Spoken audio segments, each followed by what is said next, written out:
It was December 19th, 2024, in a quiet, remote area of Vermont. The snow was falling heavily, and the roads were icy and dangerous. The wind howled as my car headlights barely cut through the thick storm. I had driven for hours, and I was tired. All I could think about was getting to a warm place to rest and drink something hot.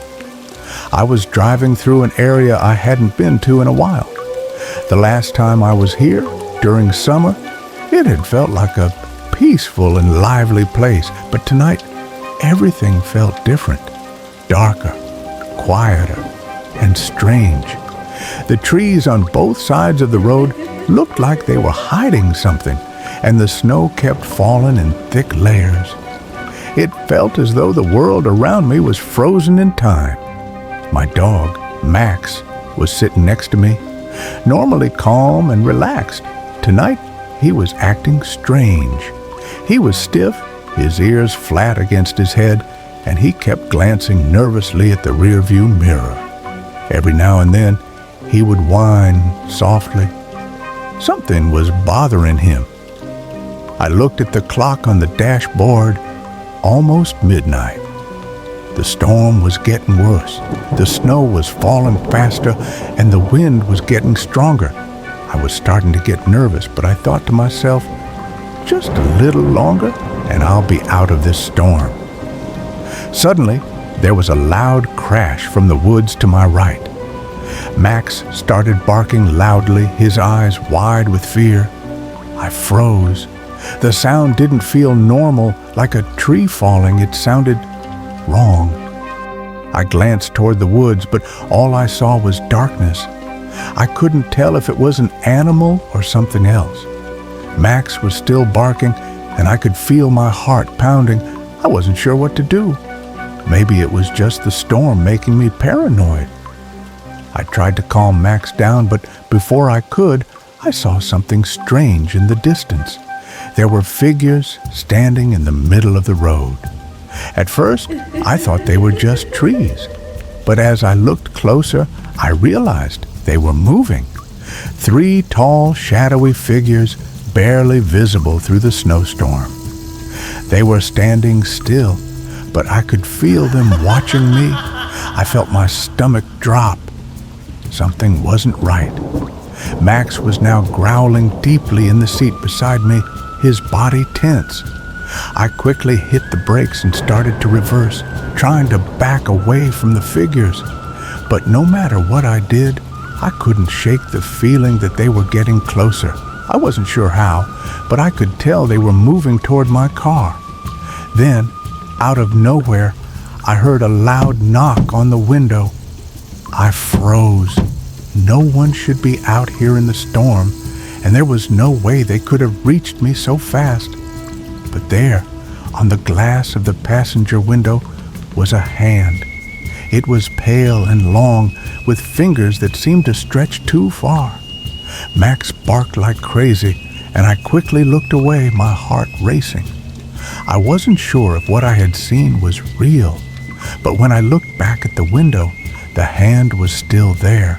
I was terrified. What was happening? Without thinking, I slammed my foot on the gas pedal and drove off, not looking back. I didn't care about the road conditions anymore. I just needed to get away from whatever was out there. But even though I sped up, the storm seemed to pull me back, as if the road was never ending. It felt like I was trapped in some sort of nightmare. The snow made it impossible to see anything ahead of me. I kept driving, hoping I was going in the right direction, but I didn't know anymore. The trees on both sides looked the same, and I was sure I had passed this spot before. That's when I saw it again. A shadow moving quickly across the snow just out of reach of my headlights. It was tall and unnatural. It moved with a weird speed and grace that made my heart race even faster. I wanted to scream, but all I could do was drive faster. I glanced at Max. He was still barking wildly, his fur standing on end. Whatever it was, He knew it was dangerous. I drove on for what felt like hours, but it seemed like I was getting nowhere.